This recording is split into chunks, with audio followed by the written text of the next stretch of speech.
క్రీస్తు నామమున అందరికీ మట్టల ఆదివారపు శుభములు. యేసు రక్తమే జయం పరిచర్య. Praise the Lord. ఏప్రిల్ 13వ తేదీ 2025. ఈరోజు దేవుని వాక్యము. సియోను కుమారి భయపడకుము, ఇదిగో నీ రాజు గాడిద పిల్ల మీద ఆసీనుడై వచ్చుచున్నాడు. యోహాను సువార్త 12వ అధ్యాయం 14వ వాక్యము. క్రీస్తునందు ప్రియమైన వారులారా, హోసన్నా హోసన్నా హోసన్నా అని దావీదు కుమారుడైన మెస్సియా యెరూషలేమునకు ప్రయాణమై వస్తూ ఉన్నాడు. ఈ దినాన్ని మనము మట్టల ఆదివారముగా జరుపుకుంటున్నాం. ఆదివారం నాడు యేసు తన శిష్యులతో యెరూషలేమునకు ప్రయాణమయ్యెను. బెతానియా ఎదురుగా బెత్ బెగే అను గ్రామంలోనికి వచ్చెను. ఆ గ్రామంలో కట్టబడిన గాడిద పిల్లను తెమ్మని చెప్పి దాని మీద యేసు యెరూషలేమునకు వెళ్లడం జరిగింది.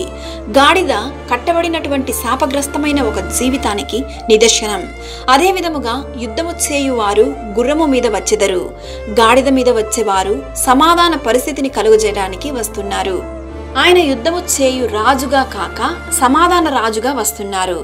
అంత మాత్రమే కాక శాపగ్రస్తమైన మన జీవితాలలోనికి, పాపభరితమైన మన జీవితాలలోనికి విమోచన కలుగజేయడానికై సిలువలో బలియాగము అవ్వడానికి యేసుక్రీస్తు ఈ లోకంలోనికి వచ్చెను. ఈ మట్టల ఆదివారపు దినాన మన జీవితాలను దేవునికి సమర్పించుకుందాం. హోసన్నా హోసన్నా హోసన్నా, ప్రభువు పేరిట వచ్చువాడు స్తుతింపబడును గాక అని దేవుణ్ణి గణపరచెదము. ఆమేన్. God bless you.